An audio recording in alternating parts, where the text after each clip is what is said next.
Selamat pagi, Namo Sang Hyang Adi Budaya, Namo Buddhaya. Namo Buddhaya. Sebelumnya perkenalkan, saya Mudita Kumara Hardi bersama rekan saya. Prasna Dewi. Hari ini kami akan memimpin Puja Bakti. Puja Bakti hari ini akan dibacakan dengan pembacaan parita-parita suci dalam bahasa Pali. Marilah kita mempersiapkan diri untuk memulai Puja Bakti pada pagi hari ini.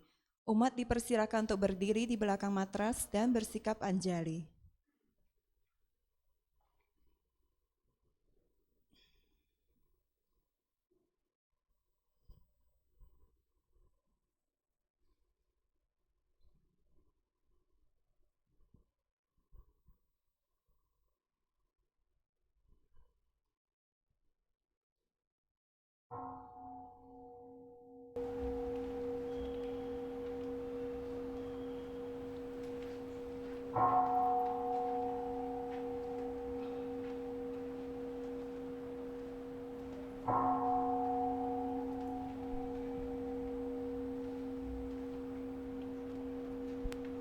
Gata Pendupaan.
Dhamma Karagata.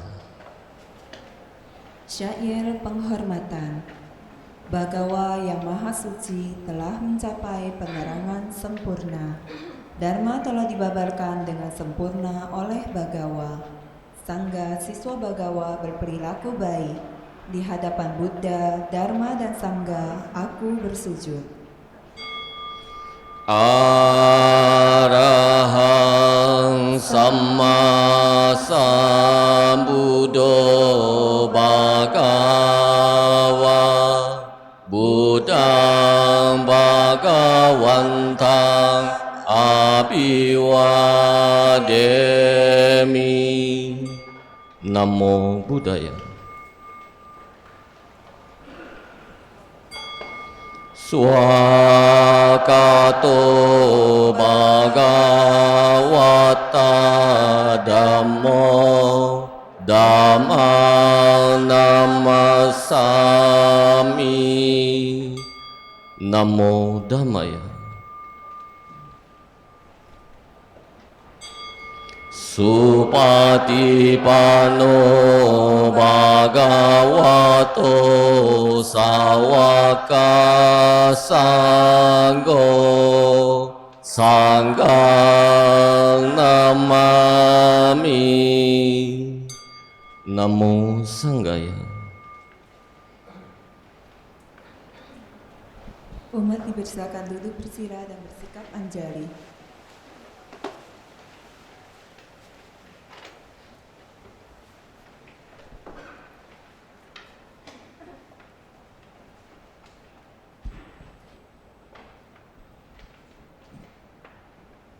Wandana halaman 16.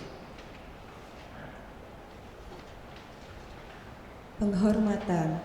Terpujilah Sang Yang Adi Buddha yang Maha Esa, Bhagawa yang Maha Suci, yang telah mencapai penerangan sempurna, dan semua bodhisattva Maha Satwa.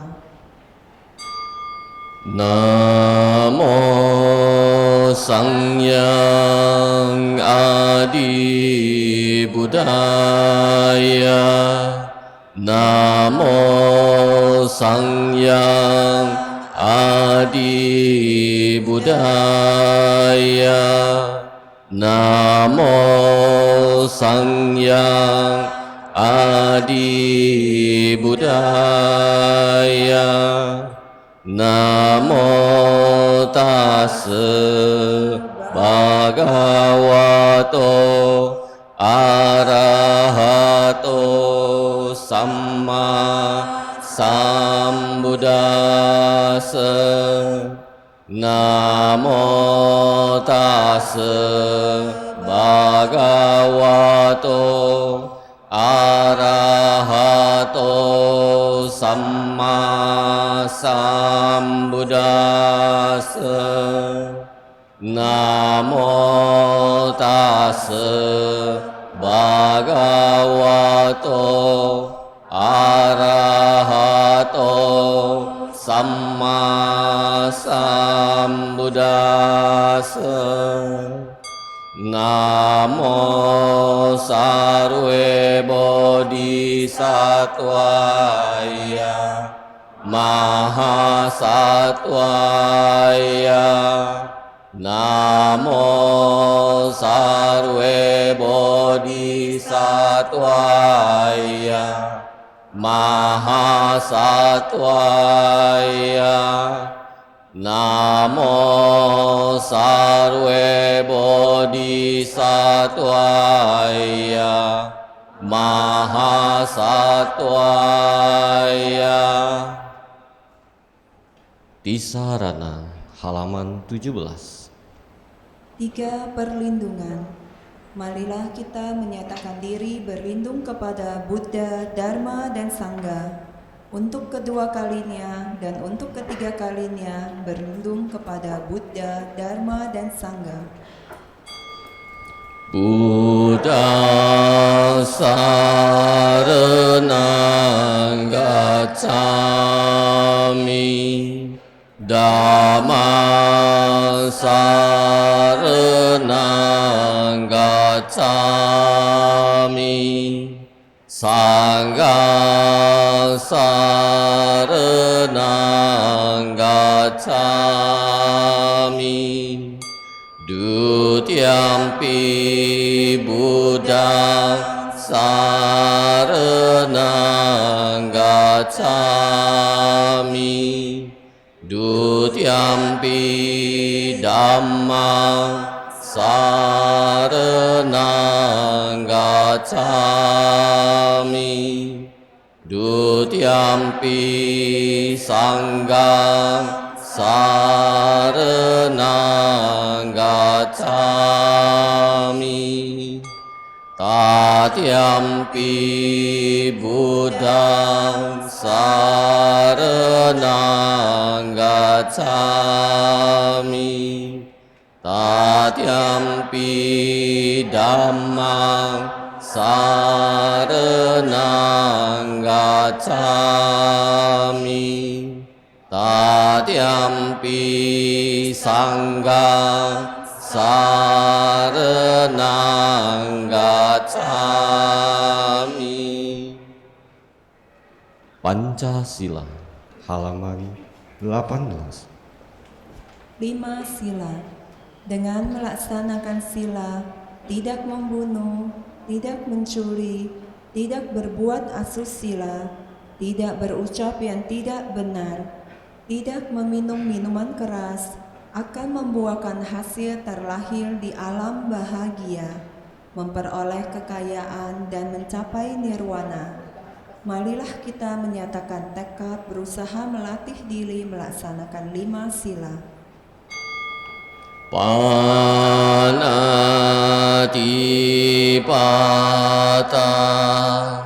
Veramani Sikapada Samadhyami.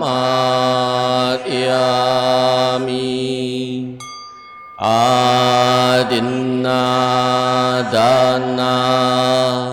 Veramani Sikapada Samadhyami. Kamesu Miccacara Veramani Sikapada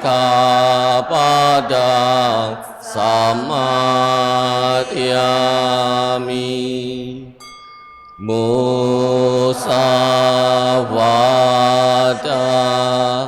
Veramani Sikapada Samadhyami. Surameraya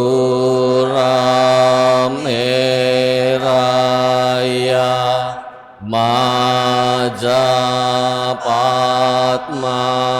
Datana Veramani Sikapada Samadhyami.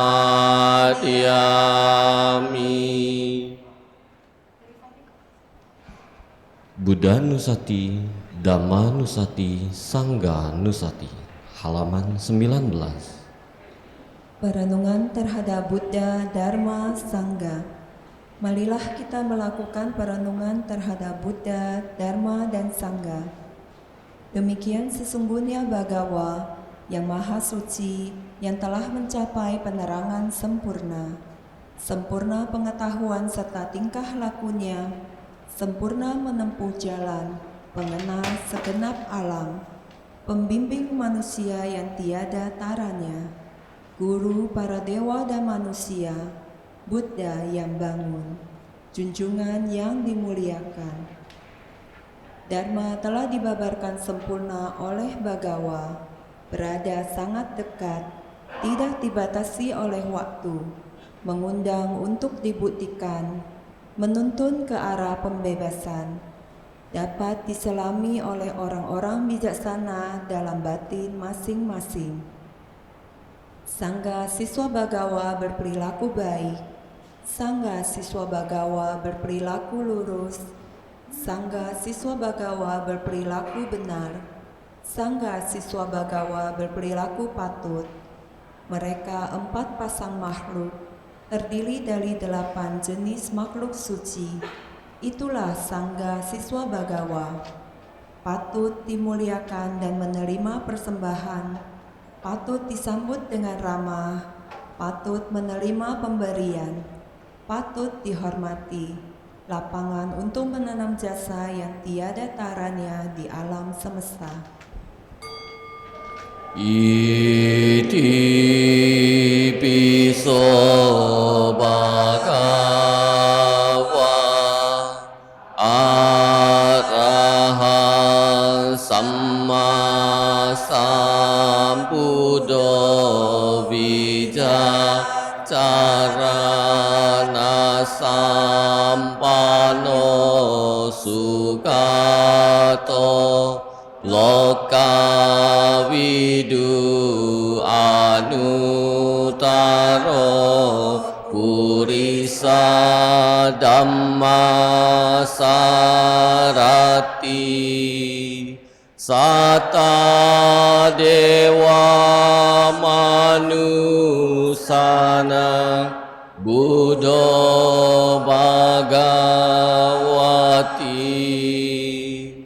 swakato bhagavata dhammo sanditiko akaliko ehipasiko opanaiko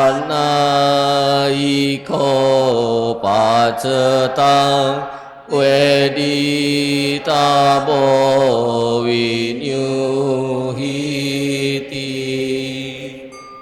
supatipano bhagavato sawaka sanggo ujupatipano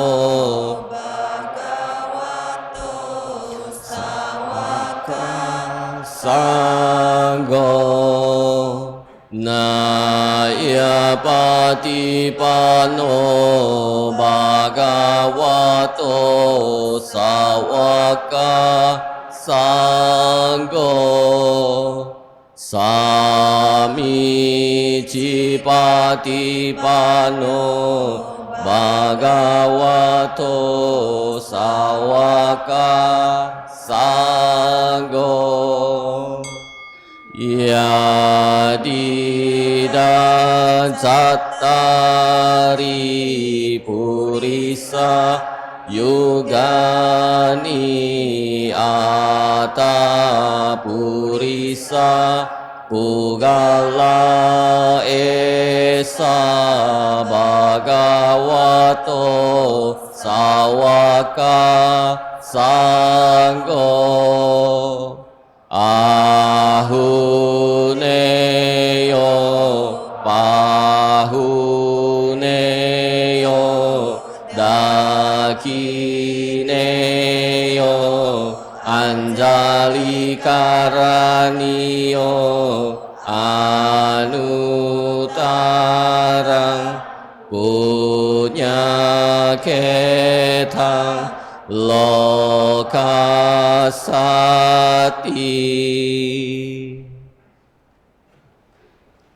Karania Metta Sutta halaman 29. Sutta cinta kasih yang harus dikembangkan. Marilah kita membaca Sutta cinta kasih yang harus dikembangkan. Ini yang harus dikerjakan oleh dia yang terampil dalam kebaikan. Untuk mencapai ketenangan, harus mampu, jujur, sungguh jujur, ikhlas, lemah lembut, tiada sombong. Merasa puas dan mudah dilayani, tidak sibuk berlebihan dan hidup sederhana, tenang indranya dan waskita, rendah hati, tidak melekat pada keluarga, tak berbuat kesalahan barang sekecil apapun yang dapat dicela oleh orang bijaksana. Semoga kita bahagia dan sentosa. Semoga semua makhluk berbahagia. Makhluk hidup apapun juga yang bergerak dan tidak bergerak tanpa kecuali, yang panjang atau gemuk, yang sedang, pendek, kecil atau besar, yang terlihat atau yang tak terlihat, yang jauh atau yang dekat, yang telah lahir atau yang akan dilahirkan. Semoga semua makhluk berbahagia. Tidak menipu orang lain, tidak menghina siapa saja, di mana saja. Jangan karena marah dan benci mengharapkan orang lain celaka. Bagaikan seorang ibu mempertaruhkan jiwanya melindungi anaknya yang tunggal, demikianlah terhadap semua makhluk cinta kasih dalam pikiran dipancarkan tanpa batas. Cinta kasih ke segenap alam semesta dalam pikiran dipancarkan tanpa batas, ke atas, ke bawah, dan ke sekeliling, tanpa rintangan, tanpa kebencian dan permusuhan.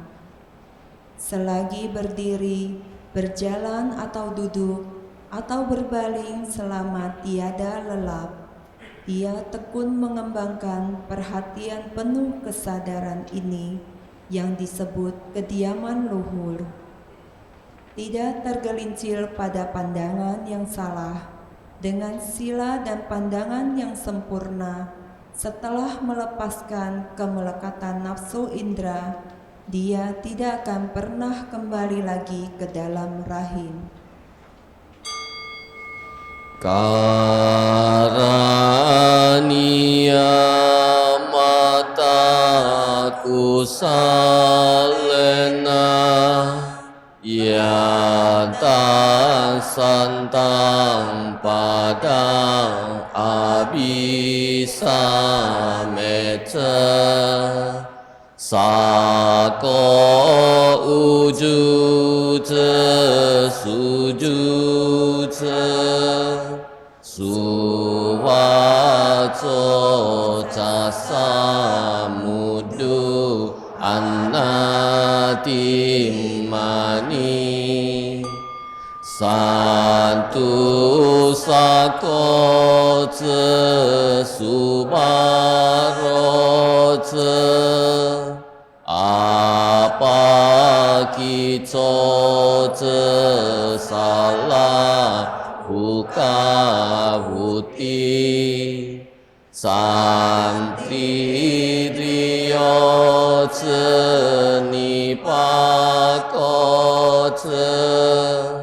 apa gabo kulesu ananu gido, na kudang sama care kinci, yena winyu pare upawa deyu, sukino wake minno hontu, sabe sata bawantu sukitata, ye keci panna butati, tasawa tawarawa anawa sesa, digawa ye mahantawa, majima rasaka anukatula,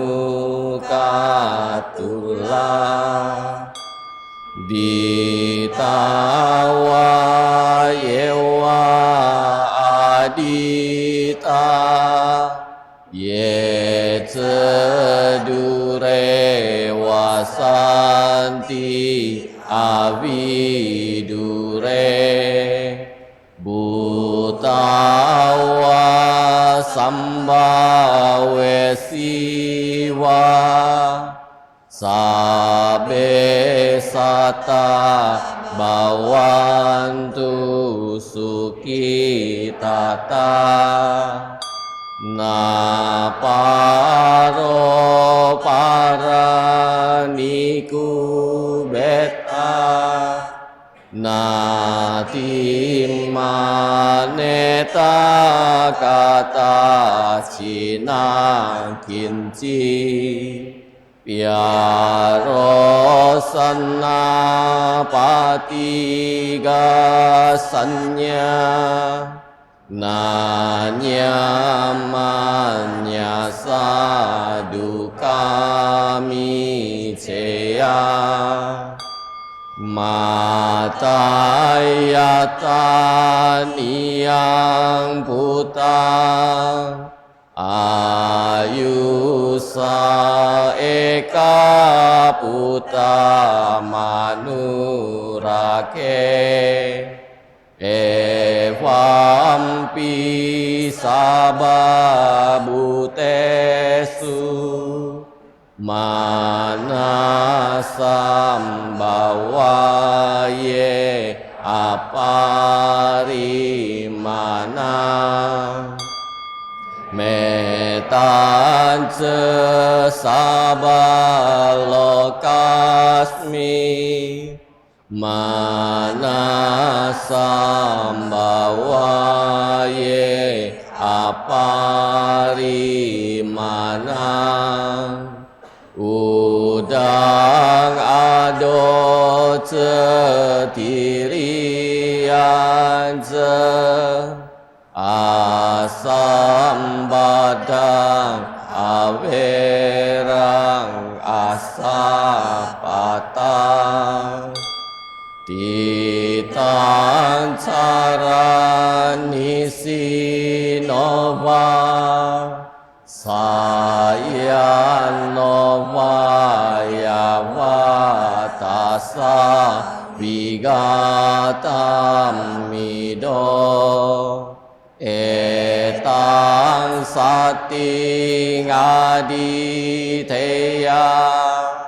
Brahma metang wiharang idamahu Ditinse anupagamma silava Dasanena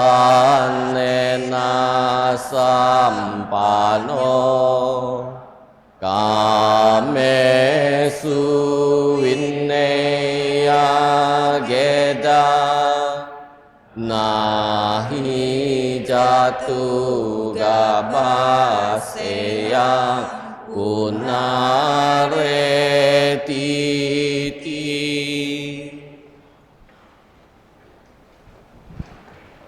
Meditasi. Saudara-saudari dalam Dharma, marilah kita sejenak melaksanakan meditasi yang pada hari ini akan dibimbing oleh pemimpin kebaktian. Kepada pemimpin kebaktian kami persilakan.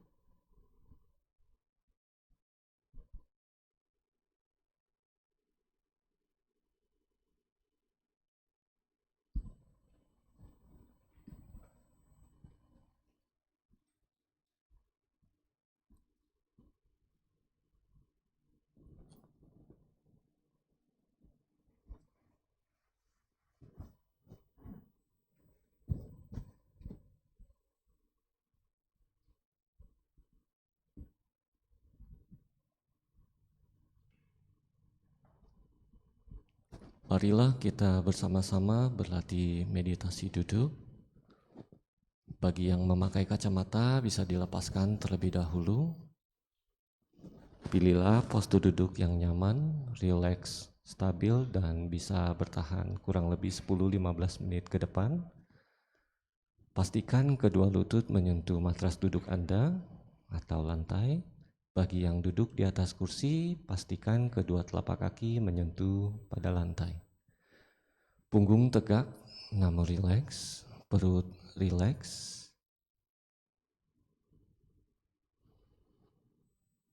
Letakkan kedua telapak tangan di atas pangkuan kaki dengan tangan yang aktif berada di bawah, tangan yang tidak aktif berada di atas.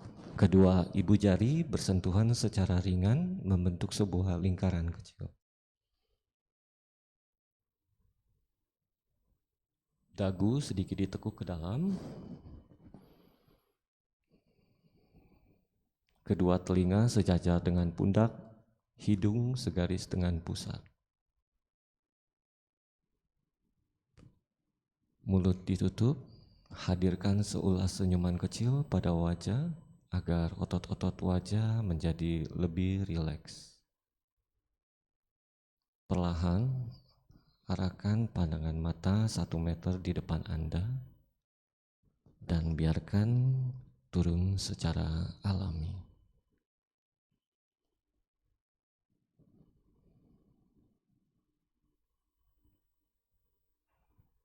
Kita akan melakukan relaksasi pada bagian per bagian tubuh, dimulai bawa perhatian Anda pada ubun-ubun kepala. Rileks, keseluruhan wajah, rileks, bagian leher, rileks, bagian pundak, rileks,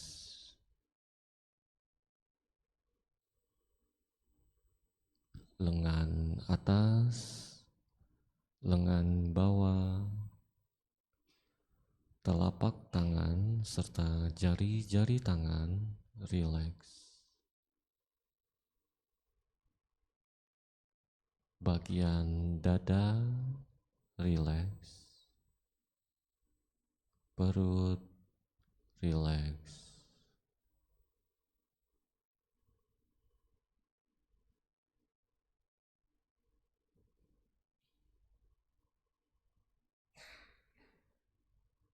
Punggung atas, tengah, dan bawah rileks.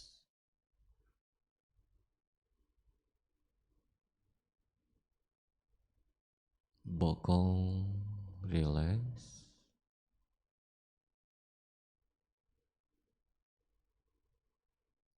Paha, betis, dan jari jemari kaki rileks.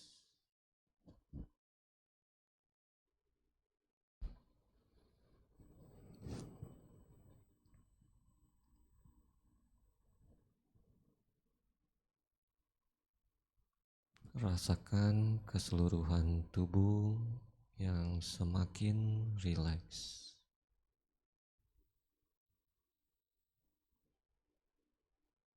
Pikiran semakin rileks.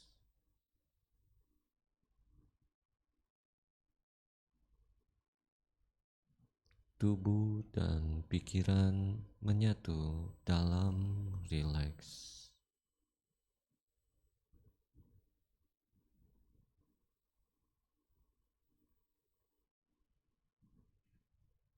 Jika Anda merasa belum cukup rileks, Anda dapat kembali ke tahap sebelumnya dengan melakukan relaksasi bagian-bagian tubuh.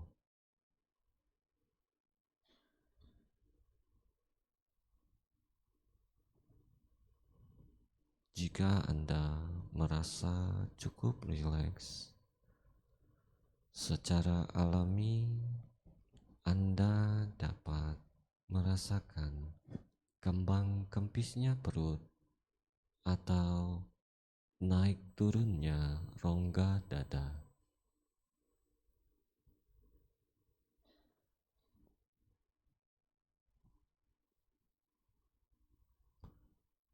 Perlahan bawa perhatian Anda pada area sekitar hidung.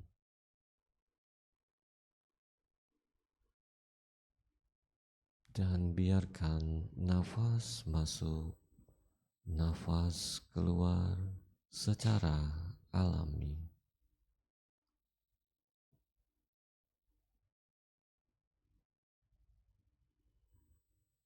Nafas masuk. Saya tahu nafas masuk.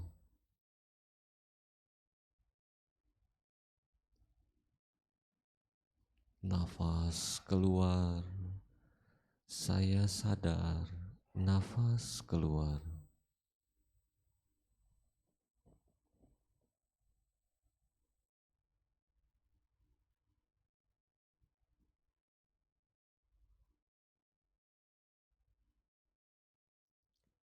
Sadari nafas masuk, nafas keluar tanpa dikontrol ataupun dibuat-buat.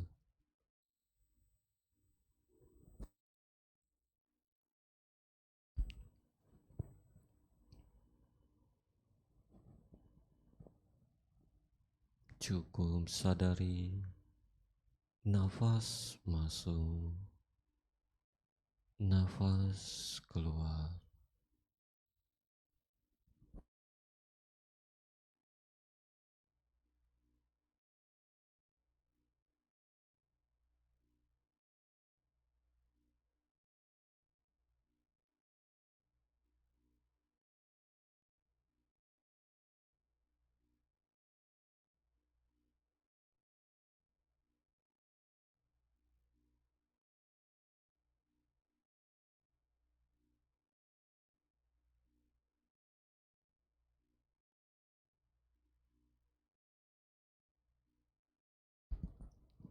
Jika merasa nafas telah menjadi kasar ataupun dikontrol, Anda cukup ke tahap sebelumnya dengan menyadari kembang kempisnya perut atau naiknya rongga dada.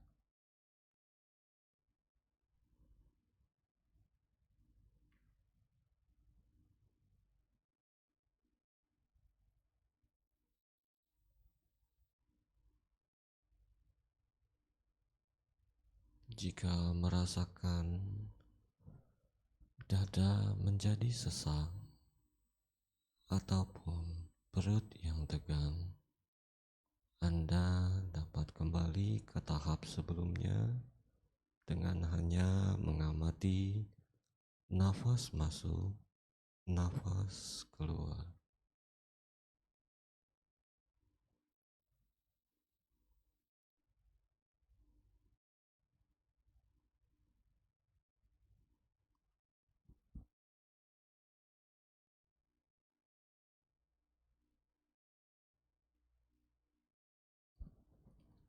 Jika ada pikiran yang menggembara, cukup sadari dan kembali ke metode.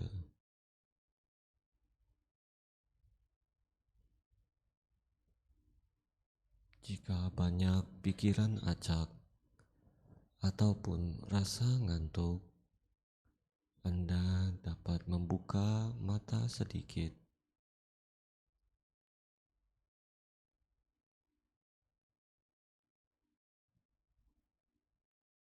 Bertekadlah untuk mengizinkan diri Anda sekedar hadir dan duduk di sini dengan nyaman dan rileks, dan selalu bersama dengan metode sampai bunyi yincing kita undang.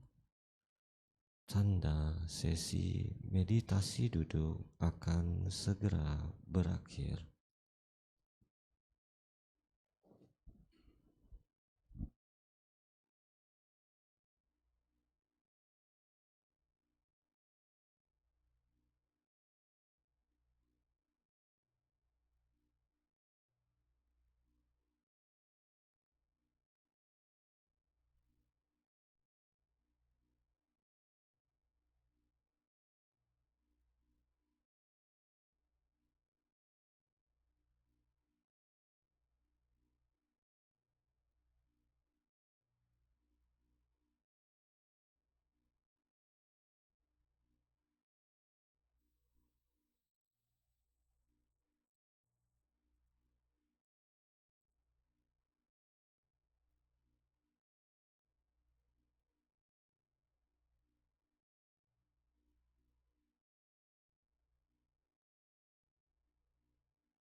Dengan mata tertutup, bawa kembali pikiran Anda bahwa sesi meditasi akan segera berakhir.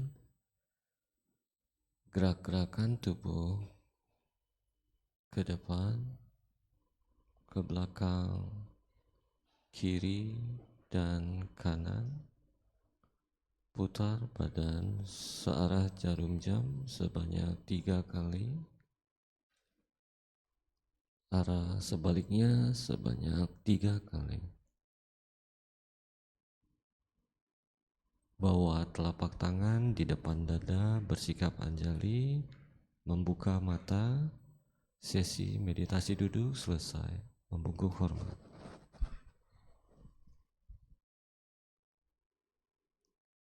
Terima kasih pada pemimpin kebaktian yang telah membimbing meditasi hari ini. Saudara-saudari dalam Dharma, tiba saatnya kita mendengarkan pembabaran Dharma yang pada hari ini akan disampaikan oleh Upasaka Pandita Gunadharma Jimmy Hung. Beliau seorang ketua Diklat Wihara Ekayana Serpong. Kepada Upasaka Pandita Gunadharma Jimmy Hung kami persilakan.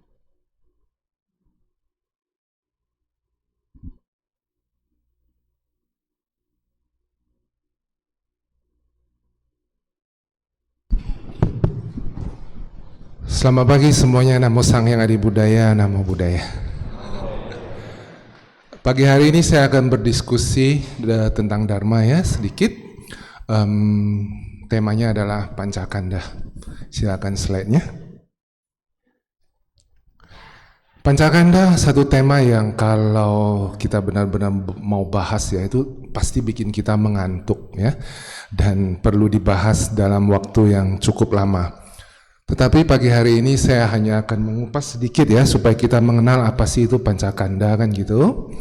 Nah, Pancakanda itu adalah yang membentuk kita sebagai manusia. Itu adalah 5 kelompok.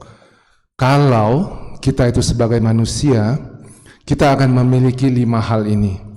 Kalau lebih sederhanakan itu ada 2 ya, nama dan rupa, jasmani dan batin, ya kan? Nah, kalau yang pertama itu di jasmani, rupa ya. Nah, kita di sini kita baca itu ada perpaduan dari 4 unsur, yaitu unsur padat, unsur cair, unsur api, unsur angin, dan gerak. Ini sebenarnya hanya 4 unsur yang primer. Ada lagi 24 unsur yang sekunder dan itu terbagi-bagi lagi. Nah, tetapi kita nggak akan bahas itu secara detail. Kita hanya ingin mengerti sebenarnya kita sebagai manusia itu terbentuk dari apa, kan gitu. Nah, yang 4 unsur ini kan kita bisa lihat ya, badan kita itu ada tulang, ada darah, ya, ada lain-lain, kita bisa bergerak dan lain-lain. Nah, itu karena ada 4 unsur ini.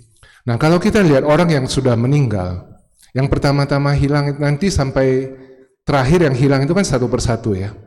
Nah, kenapa mereka kaku? Karena unsur geraknya itu sudah tidak ada. Dan juga badannya dingin, karena unsur panasnya sudah tidak ada. Unsur padat dan unsur cair itu nanti akan perlahan-lahan juga setelah artinya ya, setelah dikuburkan dan lain itu nanti lama-lama itu juga akan menjadi hilang, ya kan? Nah, itulah jasmani atau rupa. Kemudian yang kita sebutkan lagi itu ada yang namanya batin atau cita. Nah, itu sebenarnya terdiri dari 4 secara garis besar. Nah, kalau kita mau secara detail lagi, secara abhidhamma itu sangat banyak sekali ya. Ada cetana, cetasika, ada 52, ada akusala, dan lain-lain. Nah, tetapi yang saya mau bagi yang sederhana aja supaya kita kenal. Kita punya jasmani, tadi kita sudah tahu. Kemudian karena kita semua lebih mudah kan ya, jasmani itu badan kita kan kita semua bisa sentuh, bisa lihat, dan lain-lain. Kemudian yang cita yaitu perasaan. Perasaan itu apa sih kan gitu? Wedana kalau bahasa palinya kan. Nah, mengapa disebut perasaan? Karena itu dirasakan maka disebut perasaan. Dirasakan sebagai apa? Sebagai kesenangan, sebagai kesakitan atau netral. Nah, di situ ada sutanya yang bisa kita cari. Nah, jadi secara sederhana kita sebagai manusia kan kita sering ya, artinya melihat sesuatu kita senang. Mendengarkan musik-musik yang indah kita bahagia. Ya kan? Nah, perasaan senang, perasaan bahagia, perasaan sedih, perasaan gembira itu adalah kelompok dari wedana. perasaan, ya kan? Itu sudah terbentuk. Kita semua udah tahu ya, lebih mudah dimengerti kan? Yaitu wedana. Kemudian selanjutnya itu adalah pencerapan, sanya. Mengapa orang mengatakan pencerapan? Karena ia mencerap, maka ia disebut pencerapan. Mencerap apa? Misalnya warna biru, kuning, merah, dan putih. Kita lihat di Samyutta Nikaya. Nah, kalau kita bicara seperti ini mungkin agak sulit dimengerti kan? Nah, sebenarnya kalau mau dibuat lebih sederhana, pencerapan itu sebenarnya adalah memori yang kita ingat. Kita tahu warna biru karena kita pernah melihat warna biru dan itu dikategorikan warna biru. Kita lihat warna merah dan kita mengerti itu adalah warna merah karena kita semua sudah sepakat bahwa yang warna seperti itu adalah warna merah. Warna selendang saya adalah warna kuning. Warna baju saya adalah warna putih. Itu adalah pencerapan, itu adalah memori. Semua tersimpan di situ, ya. Jadi bukan hanya dari sisi warna, ya kan? Apapun yang kita alami, ya, kita pernah pergi ke satu kota. Misalnya kita pernah pergi ke Bali, ya kan? Semua yang pernah kita lihat itu tersimpan di dalam yang namanya pencerapan. Jadi setelah kita kembali dari Bali pun kita masih tahu, oh di sini ada pantainya seperti ini, kemudian ada tempat makan seperti ini dan lain-lain. Itu adalah yang kita simpan, yang sudah pernah kita lihat, ya kan? Nah, kalau kita berbicara dengan orang yang belum pernah ke Bali, nggak akan ketemu. Kita ngomong pantai yang seperti ini, misalnya Pantai Sanur gitu kan, yang belum pernah pergi ke Pantai Sanur, kita ceritakan seperti apapun, dia nggak akan mendapatkan gambaran yang sebenarnya, kecuali dia sudah pernah lihat. Nah, sama seperti kita ya. Nah, sama misalnya Meti, ya kan, orang Medan pasti tahu kue bika Ambon kan gitu. Tapi ketika kita nanya bisa nggak bikin bika Ambon, mau dipikirkan seperti apapun karena belum pernah bikin bika Ambon, nggak akan tahu caranya. Nah, karena belum ada di memori. Kemudian karena pengen tahu, buka YouTube, lihat kan cara bikin kue bika Ambon. Kan kita baru tahu. Nah, disitulah pencerapan, sanya. Ya. Kemudian yang ketiga itu adalah pikiran, sangkara. Aku katakan, kehendak adalah kamma. Karena didahului oleh kehendak, seseorang lalu bertindak dengan jasmani, ucapan, dan pikiran. Nah, disinilah yang kadang kita tidak memperhatikan. Pikiran, sangkara. Tadi Pinbak mengatakan ketika kita bermeditasi kan, pikiran kalau kemana-mana dibawa kembali kan gitu. Nah, inilah pikiran, sangkara ini, dan inilah yang paling penting. Karena inilah disebutkan di situ, kehendak. Kehendak itu munculnya dari situ, dan ada karma itu, ya karena didahului oleh kehendak. Kalau tidak ada kehendak, tidak ada karma. Ya. Nah, di situ itu kadang kita susah mengendalikannya di pikiran. Yang kesana kemari tadi kita duduk ya, bermeditasi, mungkin yang kita kepikiran nanti setelah dari US mau kemana. Nah, sudah muncul kan? Nanti mau kemana? Oh, saya mau ke Mall Alam Sutra misalnya, atau Mall Sumarekon. Kemudian pikiran berlanjut lagi. Wah, macet gak ya? Nah, itulah pikiran yang selalu timbul. Itulah yang namanya sangkara. Ya. Nah, dan itulah yang akan mengakibatkan kamma buat kita, yang bisa menimbulkan karma. Saya selalu mengatakan, ketika kita membunuh semut, itu adalah karma buruk. Kalau kita membunuh semut, ya kan? Ketika kita menginjak semut tanpa punya kehendak, tidak ada karma buruknya. Tetapi ketika kita melihat barisan semut dan pikiran kita membayangkan, ambil satu botol baygon, satu baris semut, semuanya hilang kan gitu, karma sudah tertanam, karma buruk sudah tertanam di situ, di sangkara, pikiran. Oke? Kemudian yang kelima itu adalah kesadaran. Yang orang selalu bilang mindful, sadar saat ini. Nah, itu adalah salah satu bagian dari cita, ya, batin kita. Kenapa? Kesadaran itu menyadari apa? Ia mengenal Misalnya ada kesenangan, ada kesedihan, bukan kesenangan ataupun bukan kesedihan. Kesadaran ini, winyana ini, inilah yang menyadari kita itu sedang apa gitu loh. Nah, inilah yang kita harus kembangkan. Kita harus jaga, ya. Itulah pancakanda yang akan saya sampaikan pada pagi hari ini. Cuman satu slide ya. Selesai tentang pancakanda. Ada yang mau bertanya? Semua sudah mengerti tentang pancakanda. Semua sudah mengerti kan? Simple kan? Sederhana kan? Dan saya cuma bawa satu slide. Ya kan? Slide berikutnya pasti nggak ada. Memang cuma ini gitu loh. Nggak ada yang mau bertanya. Sudah mengerti kan? Oke. Dan ini juga sudah saya antipasi. Semua pasti sudah merasa mengerti. Kita belajar Dhamma kan? Kita tahu 3 corak anicca, dukkha, anatta. Kita tahu kilesa itu loba, dosa, moha kan gitu ya. Kita itu semua tahu. Ya kan? Tapi kita itu sering tidak tahu bagaimana mengimplementasikannya dalam kehidupan kita. Ya, itu sering sekali kita lupa. Contohnya saya mau bertanya ini kepada Bro Hardi ya. Kita kan tahu ajaran Buddha Dharma, kemudian tadi saya katakan kita lupa implementasinya. Sama seperti kita belajar matematika. Ya kan? Belajar matematika, kita tahu persegi panjang. Luas persegi panjang, semua orang tahu. Bro Hardi, panjang 4, lebar 2, luasnya berapa?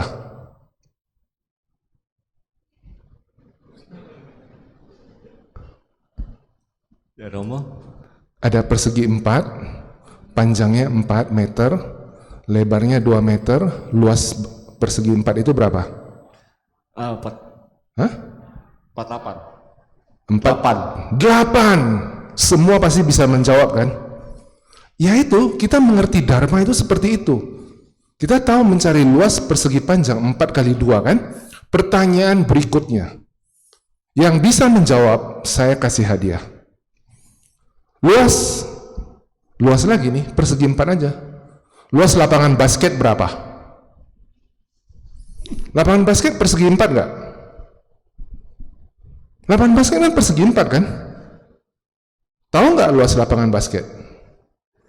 Nggak tahu, karena nggak tahu panjangnya berapa, luasnya berapa, lebarnya berapa kan? Kita nggak tahu kan, panjangnya berapa, lebarnya berapa kan? Jadi kalau ditanya luasnya berapa, kita nggak akan tahu kan? Nah, kita seperti itu. Ketika kita mempraktekkan apa yang diajarkan, apa yang kita dengar, kadang kita lupa. Contoh yang paling gampang, cerita tentang saya aja. Sekitar 2 minggu yang lalu, ketika saya pergi weekend, saya pergi ke pasar gitu kan. Kemudian saya bersama pasangan dan anak. Nah, pada hari itu mereka berdua memilih untuk sarapan bakmi. Tetapi saya nggak mau sarapan bakmi. Saya pilih yang vegetarian, sehingga di pasar kami berpisah tempat sarapan. Ketika makan di tempat saya makan, saya itu pesen nasi rames vegetarian. Oke kan? Selesai. Nasi rames sudah sampai di depan meja makan saya. Ketika saya sedang bersiap makan nasi rames, saya melihat si AI lagi bikin perkedel jagung. Saya tanya dong sama si AI-nya, tadi pikiran kan, lihat perkedel jagung kan? Oke, perasaan saya ingat loh, ini kayak dulu yang mama saya bikin nih gitu kan. Dan ada persepsi yang tersimpan, wah ini perkedel jagung ini enak kan gitu. Pancakanda ya, mereka sudah bekerja di dalam pikiran saya kan. Nah kemudian logika saya bilang, kamu kan udah mau makan, coba tanya berapa lama. Berapa lama lagi sih goreng perkedel jagungnya? Dia bilang 5 menit sampai 10 menit. Ya kan? Kemudian karena 5 menit sampai 10 menit saya nggak jadi, saya makan aja. Nasi yang sudah, sepiring nasi yang sudah ada di meja saya. Ketika saya selesai, mata saya, jasmani saya, melihat lagi perkedel jagung udah ada. Udah mateng kan gitu, udah selesai. Padahal kan saya sudah selesai makan, ya kan? Tapi persepsi Saya kembali bilang, itu sama loh seperti mama lu dulu bikin, ya kan? Enak loh, perasaan bilang, enak kan gitu? Kemudian kesadaran saya bilang, coba mumpung loh istri lu nggak ada, kalau istri lu ada pasti dimarahin makan goreng-gorengan, kan gitu kan? Iya ya, bener juga kan gitu? Berbicara kan? Perasaan, persepsi, sangkara, ini semua berbicara kan? Kemudian saya pikir, masih iseng, nasi saya berapa? 22.000. Saya buka dompet, ada 22.000. Pas saya kasih. Logika, sangkara, lu nggak mau nanya harga perkedel jagung itu berapa? Ya kan? Pikiran saya bilang, tanyalah, ya kan? Saya nanya, perkedel jagung berapa?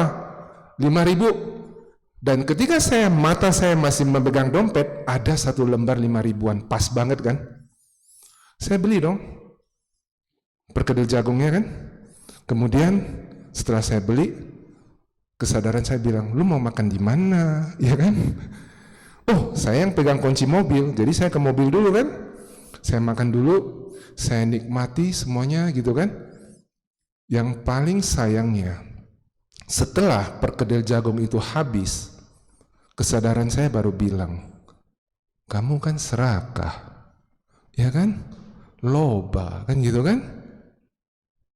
Setelah saya telan gitu loh, kalau tadi saya tahu, saya sudah makan satu piring nasi, itu sudah pasti cukup kenyang kan gitu.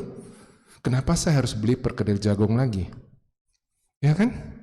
Sering sekali kan dalam kehidupan kita seperti itu kan? Dan kita nggak sadar. Setelah saya telan sampai di perut udah nggak bisa ngomong apa lagi kan gitu. Nah, saya baru tahu, itu loba. Wah, rugi saya. Ya kan? Cuman 5.000, tapi saya sudah menimbulkan benih keserakahan dalam pikiran saya, kan gitu. Tetapi supaya saya tidak rugi ya, saya bilang ini harus saya catat dan nanti saya bagikan kepada umat-umat di mana ketika saya sedang sharing, ya kan? Supaya kalian juga mengerti semuanya kan? Seperti itu kan? Oke? Nah sekarang tentang pancakanda lagi. Tadi kita lihat kan? Ketika saya berbicara tentang makanan kan, semua kan bekerja di situ kan. Dan tadi kan saya udah bilang, kesadaran saya bilang kan, mumpung istri kamu lagi di tempat bakmi, dia nggak akan lihat kamu makan perkedel jagung kan gitu. Nah, kita di sini semuanya, kita sadar nggak sih? Yang sering sekali membuat kita nggak bahagia itu adalah siapa yang paling sering membuat kita nggak bahagia? Orang terdekat kita, ya kan? Anak-anak kita, orang tua kita, pasangan kita, kan gitu kan? Di sini, kalau ini kan kebaktian umum ya, semuanya mungkin sebagian besar kan sudah menikah ya, sudah mempunyai pasangan kan? Sudah kan? Pasti sudah, kalau yang sudah mempunyai pasangan ya selamat gitu kan? Anda sudah bisa merealisasikan kebenaran mulia yang pertama. Hidup adalah duka. Ya kan? Ya, kalau tadi tersenyum, saya ada mendengar suara tersenyum, berarti setuju kan? Kalau kita sudah punya pasangan, hidup adalah duka, kita sangat mengerti kan? Ya kan? Nah, kenapa bisa terjadi hal seperti itu? Kenapa kita bisa merasakan ketika kita itu setelah berkeluarga, kok rasanya duka, kan gitu kan? Siapa yang merasa kehidupan berumah tangganya bahagia, angkat tangan. Nggak ada yang ngangkat tangan gitu ya. Nah, jadi sebenarnya kenapa? Karena kita selalu menyamakan siapa diri kita dengan pasangan kita, ya.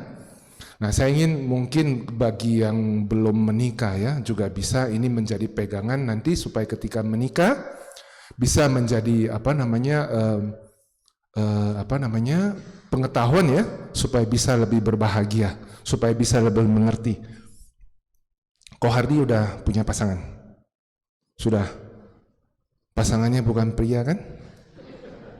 Pasti wanita, ya kan? Iya. Cimeti, Vinanang pria kan?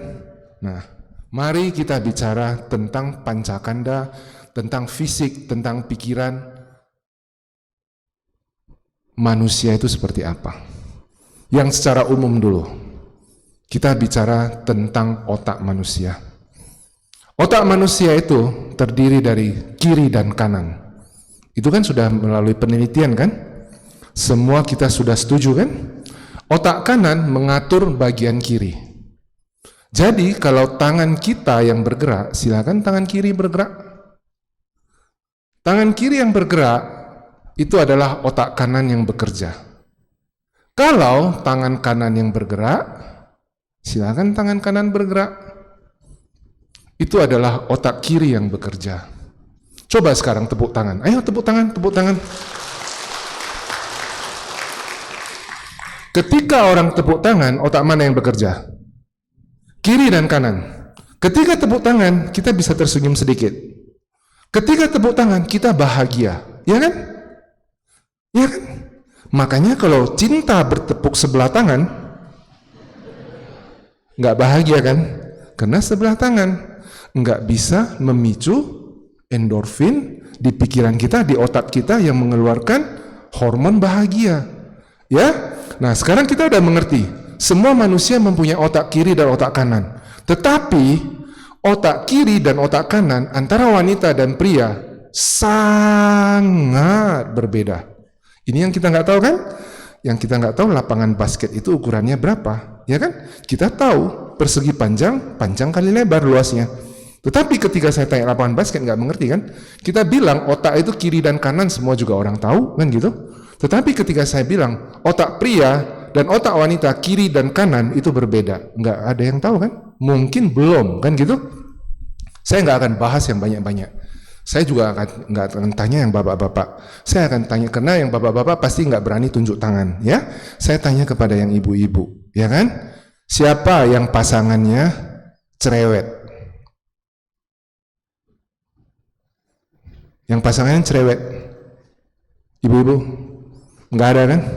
Tapi kalau saya tanya bapak-bapak, nggak usah tunjuk tangan ya. Siapa yang pasangannya cerewet? Nah, dengan tertawa kita udah tahu kan gitu. Ini kan satu hal yang mengatakan bahwa mungkin sebagian besar bahwa wanita itu adalah cerewet kan gitu. Pria itu adalah pendiam. Ibu-ibu kan sering sekali kan bilang, waduh kalau lagi gosip sama teman-temannya gitu ya, suami saya itu mah parah, nggak mau ngomong, pendiam banget, ada apa-apa didiemin kan gitu. Nah, kalau kita nggak mengerti, itu akan menjadi masalah. Hari ini saya akan memberikan pengertian supaya kita bisa memahami pasangan kita. Setelah diadakan penelitian, otak yang mengatur berbicara di seorang wanita itu ada di bagian kiri, ada di bagian kanan. Otak kirinya bisa ngomong, otak kanannya bisa ngomong. Ya kan?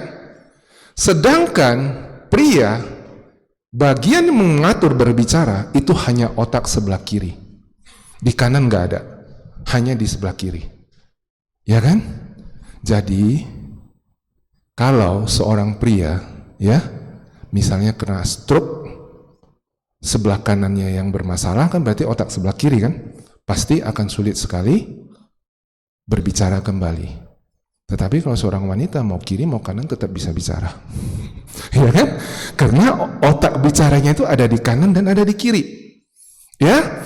Nah, karena otak berbicaranya itu ada di kanan dan di kiri, menurut penelitian selanjutnya, seorang wanita itu dalam satu hari akan berbicara lebih kurang kata-kata ya, kata-kata berikut vokal, berikut bahasa badan, ya kan? Itu lebih kurang 20.000 ya. Kalimat kata-kata yang keluar dari mulut, vokal itu misalnya iya atau kayak gitu kan. Lebih kurang 20.000 kata. Kita sebutlah 20.000 kata ya. Seorang pria menurut penelitian rata-rata 7.000. Nah, dari situ kan sudah bisa tahu perempuan pasti lebih banyak bicara. Rata-rata 20.000 kata, rata-rata 7.000 kata, ya kan? Nah, kemudian dari situ setelah kita tahu, ya kan, kita masih ngomong istri kita cerewet nggak? Kalau masih ngomong istri kita itu cerewet, saya kasih fakta penelitian berikutnya lagi. Penelitian berikutnya terhadap wanita yang dalam satu hari, kan tadi kita tahu rata-rata 20.000 kata, kalau dia tidak mengeluarkan 16.000 kata, apa akibatnya? Tidurnya nggak nyenyak. Serius, tidurnya nggak nyenyak. Kalau tidurnya nggak nyenyak, besok paginya pasti emosi, ya kan? Nah, seperti itu cara bekerjanya otak. Kan kita bisa lihat ya dari penelitian ini kan, ibu-ibu nih kalau WhatsApp dibalas bapak-bapaknya apa? Oke, ya kan? Cuman 2 huruf, OK, ya kan? Ya kan? Terima kasih, TKS, ya kan? Ibu-ibu kalau membalas WA mau bilang terima kasih, itu juga terima kasih, ya kan gitu. Ditambahin lagi kan emoticon dari wanita nggak bisa 1, ya, beberapa 3 kan gitu. Nah, kalau kita cowok paling okah, ya kan. Jadi jangan komplain lagi, suami saya kalau di WhatsApp itu cuman okah kan gitu. Kita harus bilang, oh iya, perbendaharaan kata-kata dia udah habis gitu kan. Nah, jadi kita kalau bisa mengerti seperti itu, kita merasa, ya kan, memang cowok itu ya seperti itulah, ya kan, memang wanita itu ya seperti itu. Dan kita mau istri kita tidur nggak nyenyak? Nggak mau kan? Biarkanlah mereka bicara sampai yang harus dia keluarkan itu keluar semua kan gitu. Nah, ketika kita tahu memang jasmani, pikiran, otak mereka bekerja seperti itu, kita masih keberatan nggak kalau ketika kita harus menunggu 10 menit mendengarkan ocehan dia? Sayang nggak sama istri? Sayang kan? Biarkan dia tidur nyenyak, biarkan dia keluarkan semua kata-kata yang perlu dia keluarkan, ya kan? Nah, begitulah kita cara meresponnya, ya. Tapi dari pihak wanita juga sering nggak? Mungkin kalau bapak-bapaknya yang bekerja di luar ya, ketika sore pulang ke rumah, istri lagi di rumah kan, begitu sampai, ya, istri sudah ngomong banyak banget gitu kan, tapi suami mukanya datar aja, gitu. Sering nggak? Dan ini kan sering sekali kan, kita itu sebagai suami seperti itu kan, ya kan gitu aja. Walaupun pasangan kita, oh iya loh, kan nih minggu depan mau ada libur nih, ya kan? Bagaimana kalau kita di Bali? Tadi saya udah lihat di aplikasi tiket.com lagi ada promo dan lain-lain, bla bla bla semuanya kan? Suaminya ngomong apa? Ya, kan gitu. Kenapa? 7.000 kata dia udah habis gitu loh. Iya kan? Tapi para wanita selalu berpikir pasangannya itu enggak care. Hanya jawab iya kan gitu. Benar enggak care? Enggak. Coba nanti besok paginya ketika sarapan, suaminya akan bertanya, kemarin lu ngomong apa ya? Iya kan? Fakta loh. Nah, kenapa? Karena pagi itu perbendaharaan 7.000 katanya udah ada lagi kan gitu. Sehingga dia tanya lagi sama istrinya, kemarin lu ngomong apa? Saya sudah siap nih komunikasi kan gitu. Kemarin sore dia nggak mau kan gitu. Ya kan? Dan kadang ketika seorang suami pulang ke rumah disambut dengan senyum oleh istrinya, kalau istri senyum kepada suami yang diharapkan apa? Senyum kembali kan? Kita senyum sama suami, kita ingin suami kita senyum kembali kan? Tapi yang sering didapat apa? Muka datar kan? Kalau baru pulang misalnya, ya kan? Iya enggak? Kalau enggak berarti ini penelitiannya enggak benar kan gitu. Sering kali kan suami itu pulang 10 menit pertama penelitiannya. Jangan diganggu. Enggak usah dikasih pertanyaan yang berat-berat. Nggak usah diajak bicara. Coba perhatiin suami-suami ketika pulang. Yang paling senang kita lakukan apa? Taruh dulu barang-barang kita, ya kan? Duduk dulu lehe-lehe, ya kan? Paling enak kalau nggak diganggu kan? Nah, kita punya masalah di kantor, di pekerjaan, kita butuh sebenarnya cuma 10 menit adjustment, penyesuaian ketika kita sampai di rumah.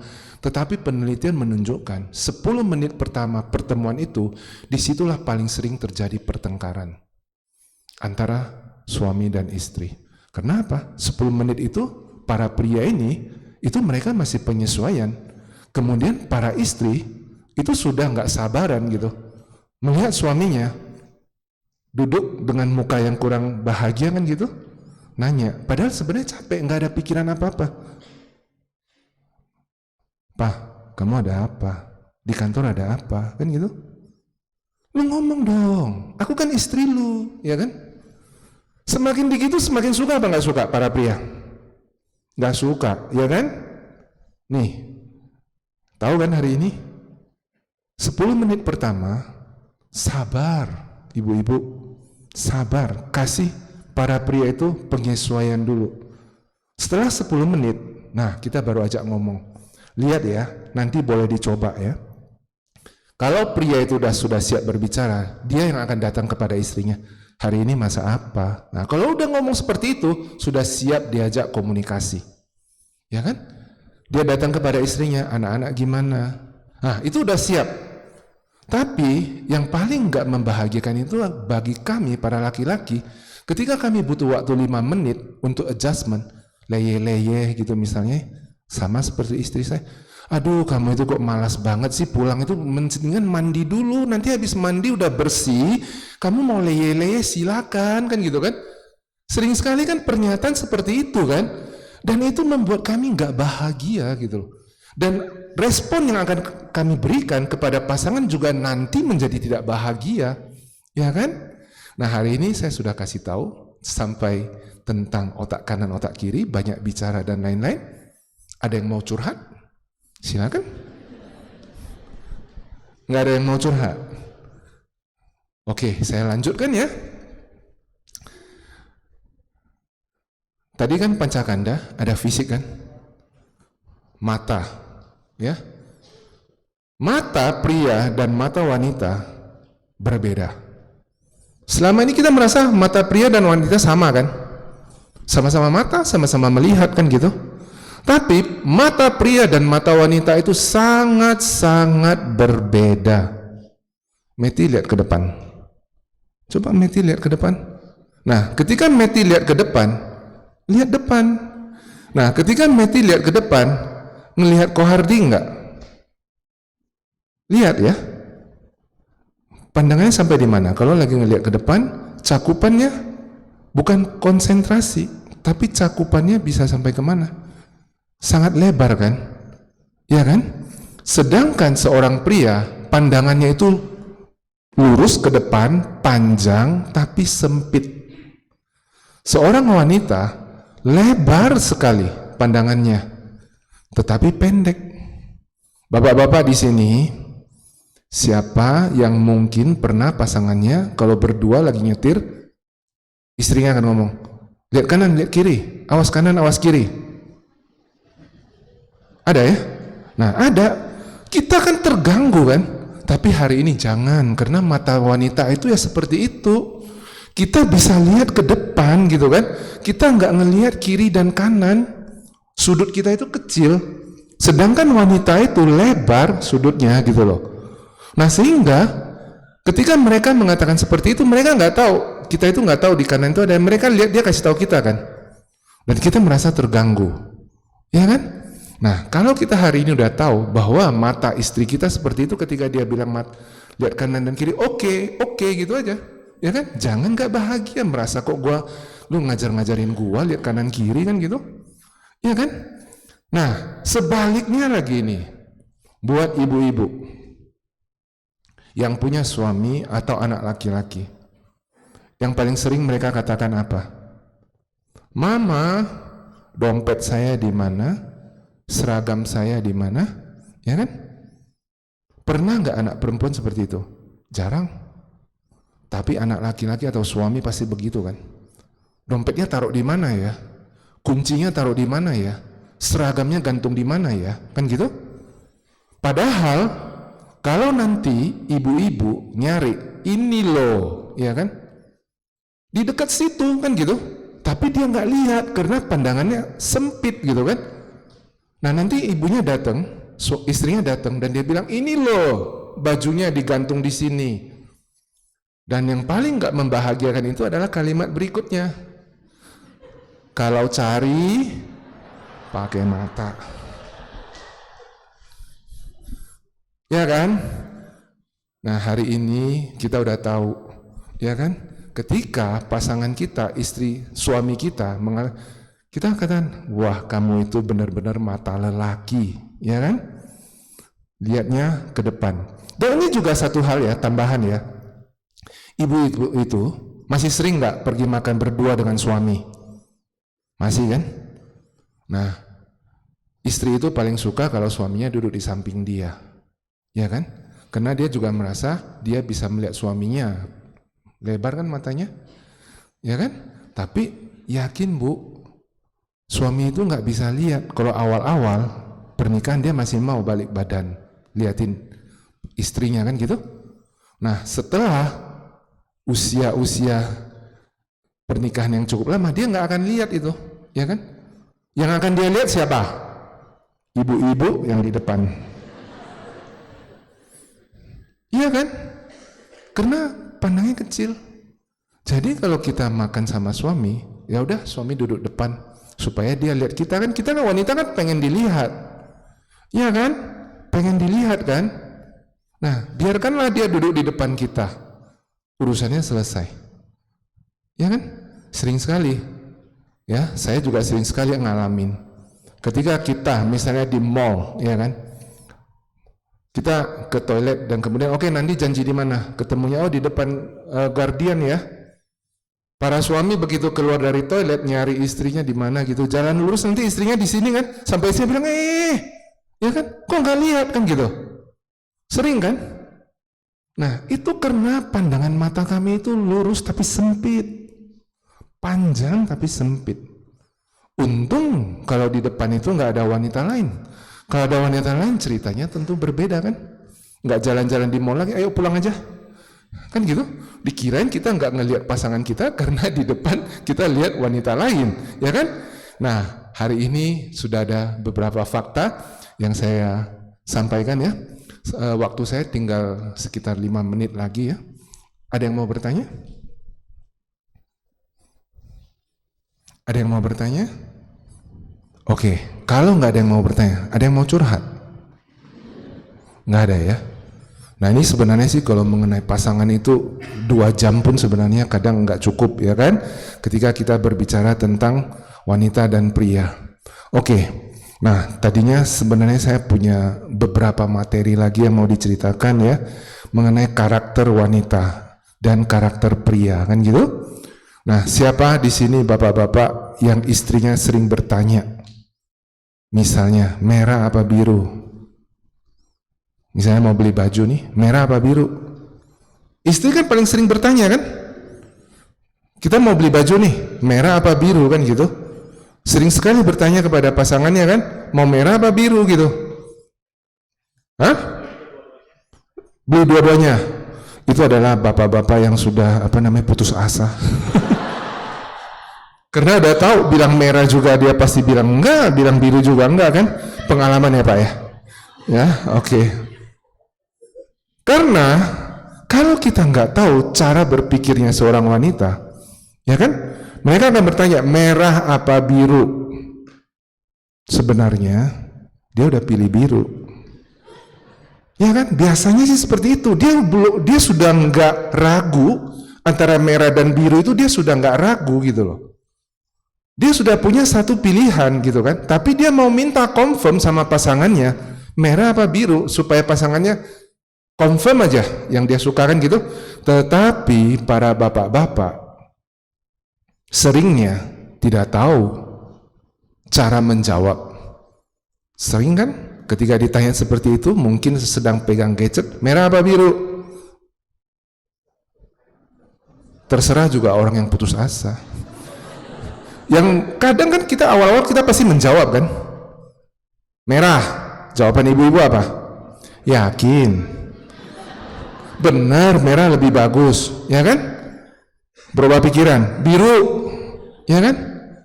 Kok kamu berubah pikiran? Sebenarnya merah apa biru yang lebih bagus, kan gitu kan?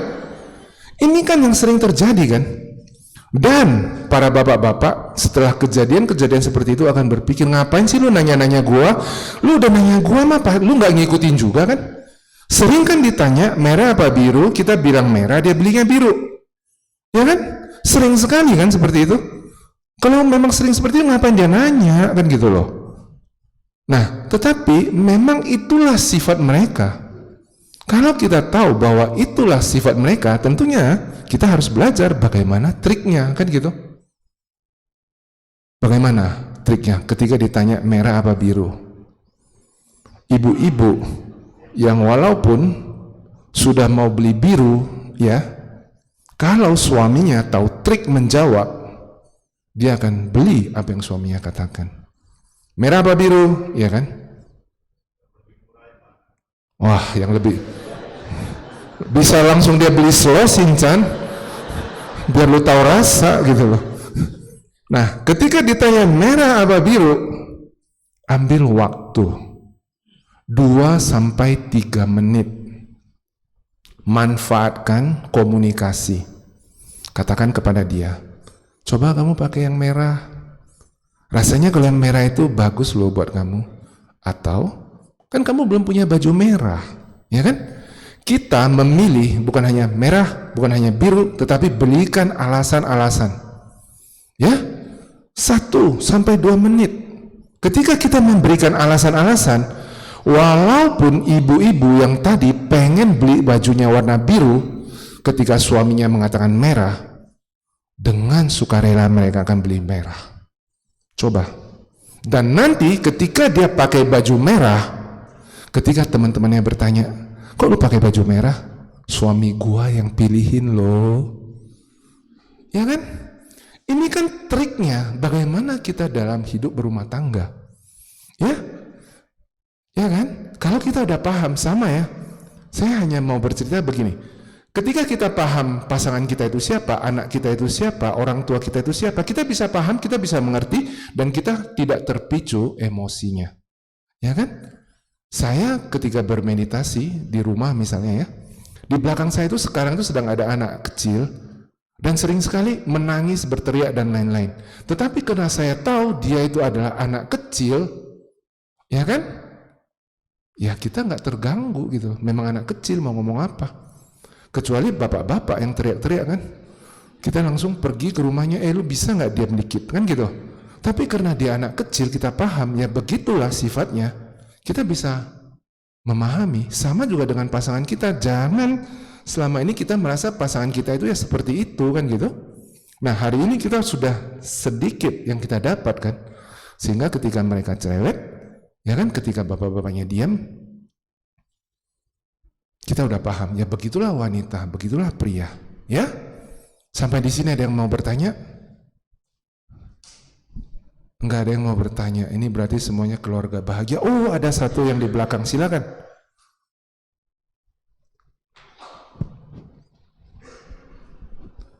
Kok rasanya singkat banget ya?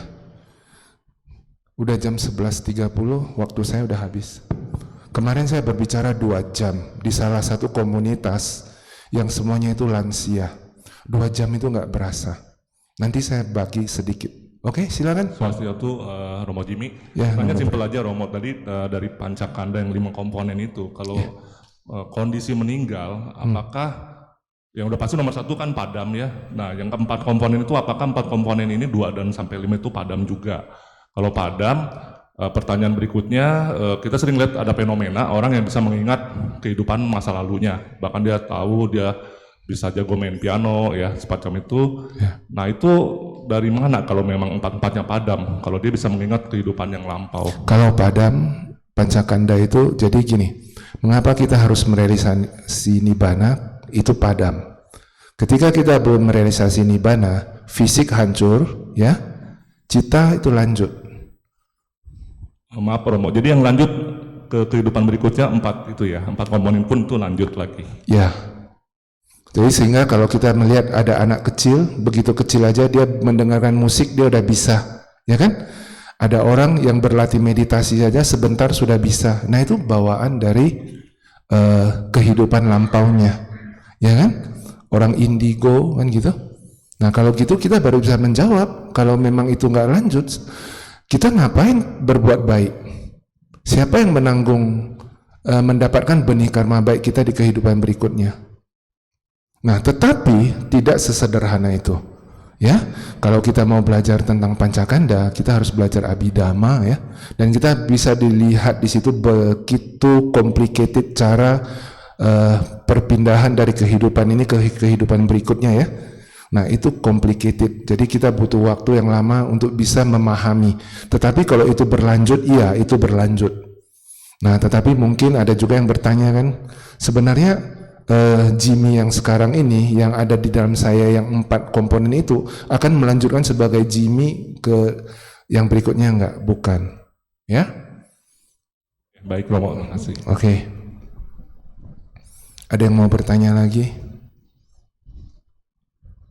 Oke, saya mohon maaf ya. Mungkin saya korupsi waktu 5 menit, tetapi mungkin ini saya perlu berbagi kan. Nah tadi saya mengatakan saya berbicara di depan komunitas ya, pasangan yang usia lanjut, ya kan. Ketika saya bertanya kepada oma-oma kan gitu ya, gimana sih opa, ya kan, hubungan pernikahan mereka gitu ya. Sebagian besar itu menjawab, ya gimana lagi, ya kan? Ada nggak di sini, ya? Kecuali Cilinda ya, Cilinda nggak ikut. Yang merasa kalau ditanya itu akan menjawab, ya gimana lagi, ya kan? Banyak loh yang menjawab seperti itu. Karena mereka merasa, ya, ini juga. Jadi artinya ini saya perlu klarifikasi. Cinta itu apa kan gitu? Nah. 2 minggu lalu ketika kita lagi lebaran panjang, ada cuti panjang kan. Nah, ketika hari Minggunya itu saya dengan istri saya lagi mau pergi makan siang. Ketika kita mau pergi makan siang, dari rumah sekitar jam 11, saya udah bilang ke dia, lu mikir ya lu mau makan apa gitu kan. Karena kalau ditanya, terserah, ya kan. Nah, kemudian ketika kita berangkat, saya tanya, mau makan apa? Dia katakan kepada saya, nanti di tol baru saya pikirkan. Oke? Sampai di tol, saya tanya, mau makan apa? Ya kan? Dia bilang, jawaban dia sekali ini, ya kan? Sama seperti pernyataan banyak orang. Kamu itu udah nggak kayak dulu. Ya kan? Kalau dulu kamu itu tahu aku itu maunya apa, kan gitu kan? Ya enggak? Ibu-ibu pasangannya masih kayak dulu enggak? Enggak kan? Bapak-bapak pasangannya masih kayak dulu enggak? Enggak gitu loh. Lalu saya bilang kepada dia, kita kan sering yang bilang kan, ya lu juga enggak kayak dulu kan, misalnya begitu kan? Saya bilang, dulu emang kenapa? Lu tahu apa yang gua mau, ya kan? Nah, gua bilang, dulu waktu itu aku lagi jatuh cinta. Iya kan? Kita semua ketika lagi jatuh cinta, kita semua bisa tahu loh, ya. Dan pasangan kita bisa, kita bilang mau makan apa? Iya. Nah, sebenarnya cinta itu ketika kita jatuh cinta itu apa sih? Anguttara Nikaya bagian pertama, ayat yang pertama. Buddha di situ ada sebutkan 10 ayat. Tapi kita nggak bisa bahas semuanya. Saya mau kasih tahu, itu bukan cinta. Buddha bilang itu apa? Obsesi. Ketika ada itu, hormon endorfin di dalam pikiran kita itu banjir.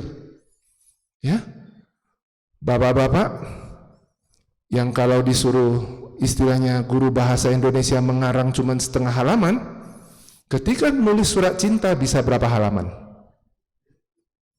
Bisa tulis puisi, ya kan? Begitu banyak kata-kata mesra, ya kan? itu ketika obsesi di dalam pikiran itu bekerja.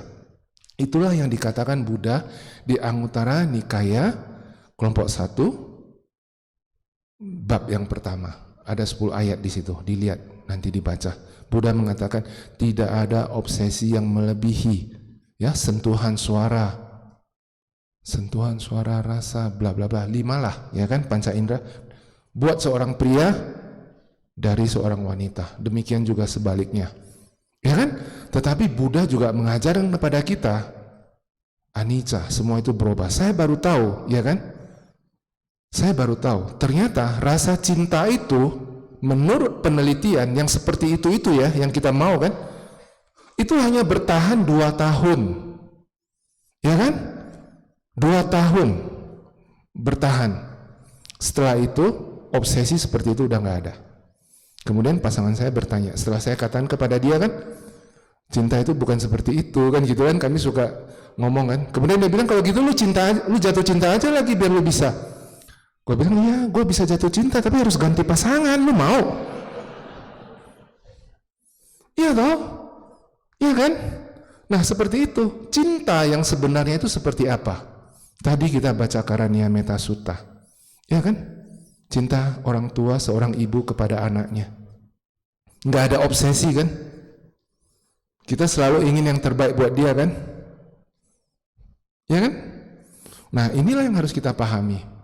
Ya, sebenarnya banyak banget yang mau saya sharing gitu ya. Tapi saya tutup dengan satu cerita saja. Ya, sama di komunitas tersebut. Mereka adalah suami istri, datang di komunitas tersebut usianya lebih kurang hampir sudah usia 70 tahun. Berarti menikah itu sudah hampir, mungkin sudah hampir perkawinan emas ya, hampir 50 tahun kan. Kemudian kami punya kesempatan setelah acara itu selesai berbincang-bincang sedikit. Nah saya tanya kepada AI ya, AI, kelihatannya Om sayang banget ya sama AI kan gitu. Nah dia bilang sayang sih, tapi dia itu lebih sayang sama mobilnya. Dia ngomong gitu kan, wajar kan? Kenapa? Suaminya itu setiap hari misalnya bangun pagi apalagi punya mobil baru, ya kan? Dia pasti yang dia lihat dulu apa? Mobilnya, ya kan? Nggak boleh dipakai, dirawat semuanya kan? Istrinya enggak kan? Dia ngomongnya seperti itu. Saya bilang salah, mobil Aceh ya, mobil barunya si Aceh itu, ya kan? Paling 5 tahun lagi dijual. AI udah 50 tahun belum diganti. Ya. Terima kasih. Selamat siang. Namo Sang Hyang Adi Budaya, Namo Buddhaya.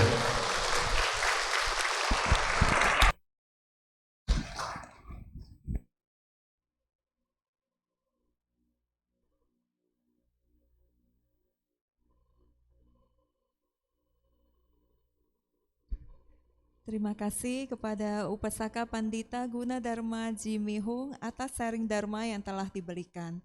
Semoga bermanfaat bagi kita semua. Kini marilah kita melakukan kebajikan dengan berdana untuk kepentingan Dharma seraya menyanyikan lagu Dana Paramita. Umat bisa menyalurkan dana melalui scan kode QRIS atau ke kantong dana yang telah disediakan.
berdana mengembangkan paramita.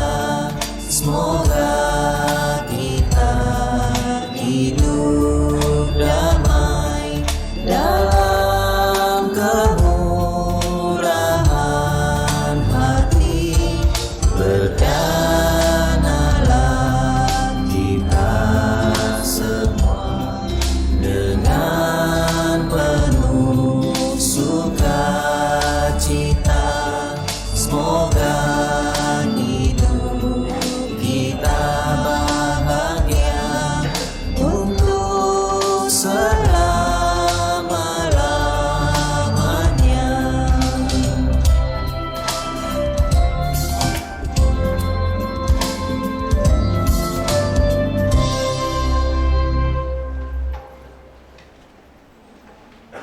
Terima kasih atas dana yang telah dibelikan.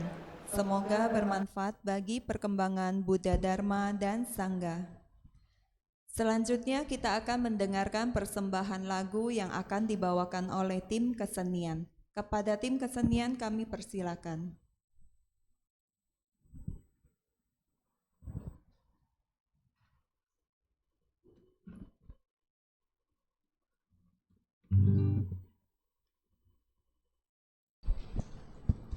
Tes. Oke. Namo Sang Hyang Adi Budaya, Namo Buddhaya semuanya. Namo Buddhaya. Perkenalkan, saya Novelin dan teman saya Steven dari tim kesenian. Hari ini kami akan menyanyikan lagu yang berjudul Sang Bagawa. Bagi Bapak, Ibu, dan teman-teman yang mengetahui lagunya, boleh bareng nyanyi bersama-sama.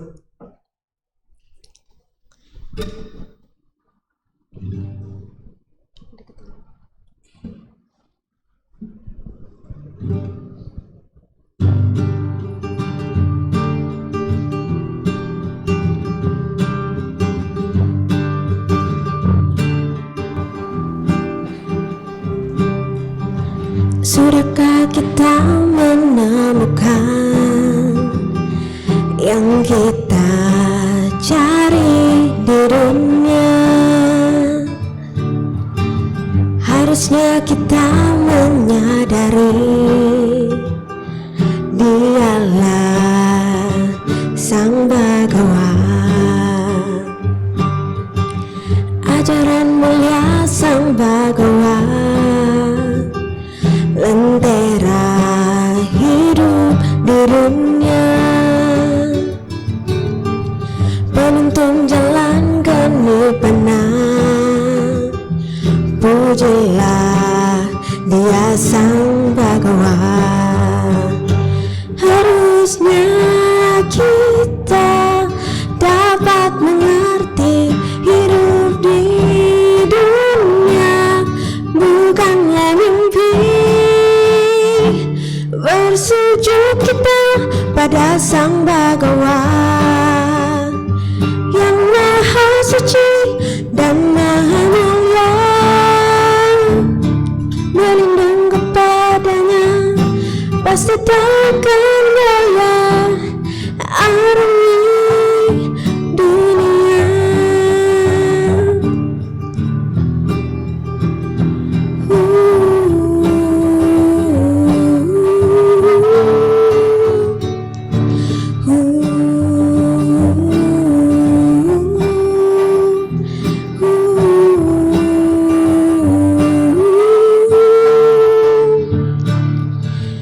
Ajaran mulia Sang Bagawa, lentera hidup di dunia, penuntun jalan ke nirvana. Pujilah Dia Sang Bagawa. Harusnya kita dapat mengerti hidup di dunia bukanlah mimpi. Bersujud kita pada Sang Bagawa yang Maha Suci dan Maha Mulia. Berlindung kepadanya pasti takkan goyah arti dunia, arti dunia.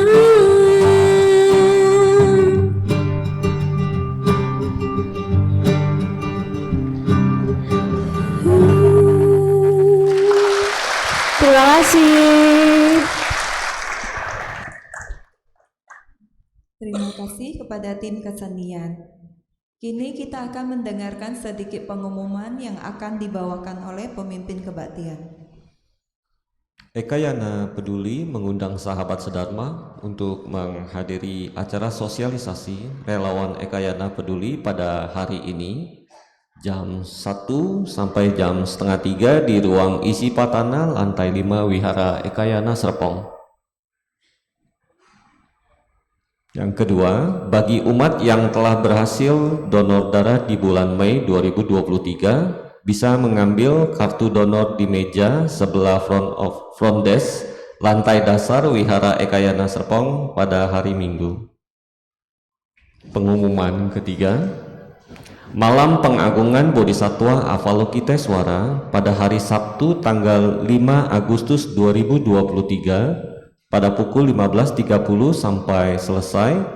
Lokasi Grand Ballroom lantai 10 Mega Kemayoran, Jakarta. Undangan dapat diperoleh di front desk dengan Ibu Mega Wihara Ekayana Serpong.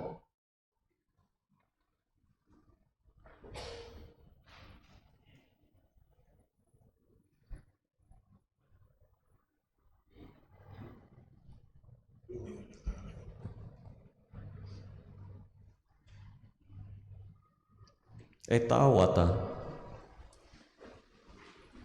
Saudara-saudari dalam Dharma, hari ini kita akan melimpahkan jasa kebajikan kita kepada Mendiang Tio Chin Siong, Mendiang Tan Chun Nyo, Mendiang Rianto Chiu, Mendiang Heru Jufreni, Mendiang Huang Yong Kwang Ngadio. Pembacaan pelimpahan jasa akan dibacakan setelah Cireng Rahantu Wihara Ekayana Serpong. Sebanyak jasa. Marilah kita menyalurkan jasa-jasa kebajikan yang telah kita peroleh kepada semua makhluk yang membutuhkannya. Eta Wata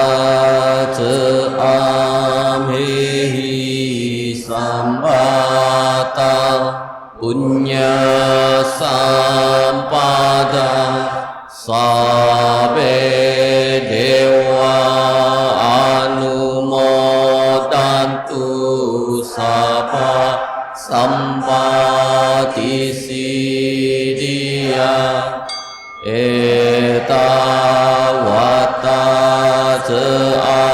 Amhehi Sambata Punya Sampada Sabe Buta Anumodantu Saba Sampati Siddhya Eta Wata Amhehi Sambata Punya Sampada Sabe Sata Anumodantu Saba Sampati Siddhya Akasata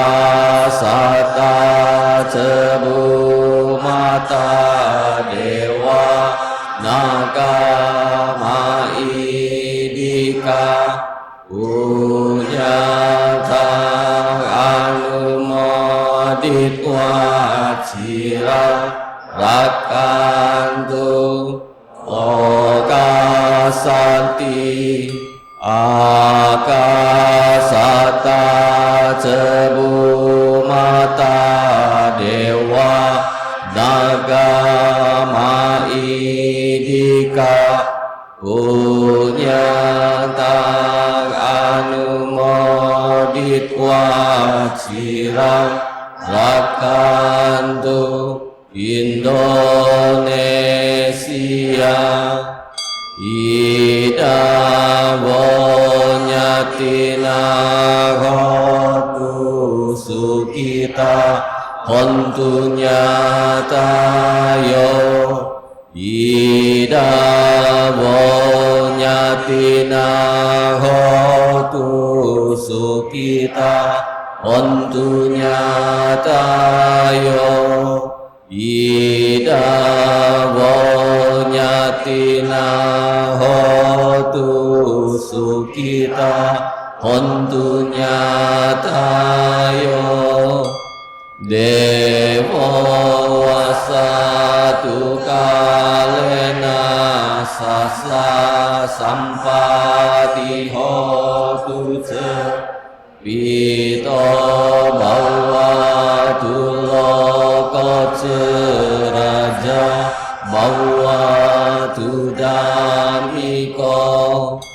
Akasata Sebu Mata Dewa Nagama Idika Unyatang Anumodit Waciran Rakantu Wihara Ekayana Serpong Akasata Cebu Mata Dewa Nagama Idika Unyantang Anumodit Wacirang Rakantu Mendiang Kyo Chin Siong Mendiang Tan Chun Nyong Mendiang Rianto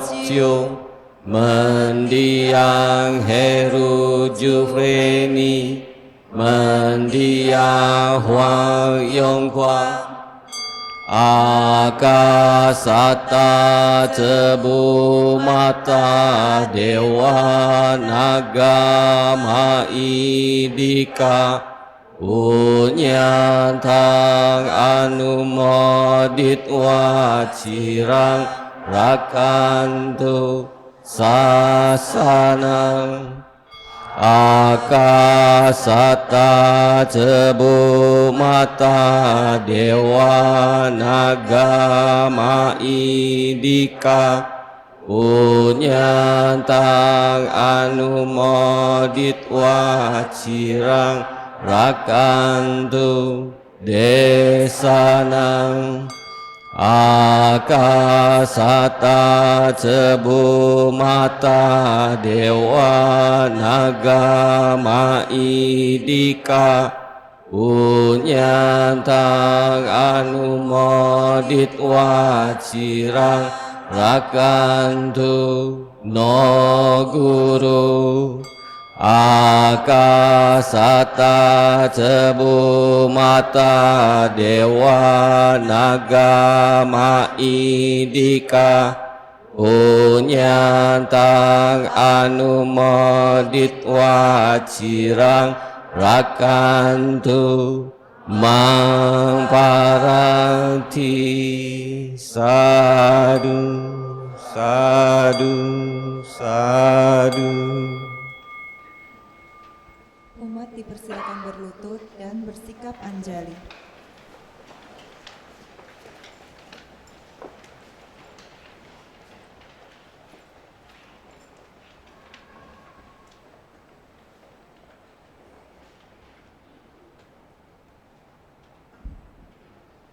Nama Karagata. Syair penghormatan. Bagawa yang Maha Suci telah mencapai penerangan sempurna. Dharma telah dibabarkan dengan sempurna oleh Bagawa. Sangga siswa Bagawa berperilaku baik. Di hadapan Buddha, Dharma dan Sangga, aku bersujud. Araha Samma Sambuddho Bhagawa Buddhaṃ Bhagawa Wantang abiwademi.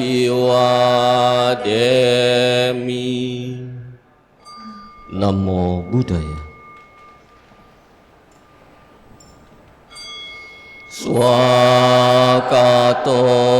bhagavata dhammo dhamma namasami. Namo Dhammaya. Supatipanno bhagavato sawaka sanggo sangga namami. Namo Sanggaya.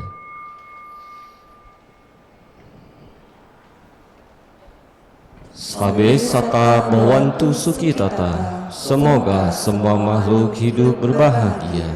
Sadu, sadu, sadu. Puja bakti selesai. Namo Sang Hyang Adi Budaya. Namo Buddhaya.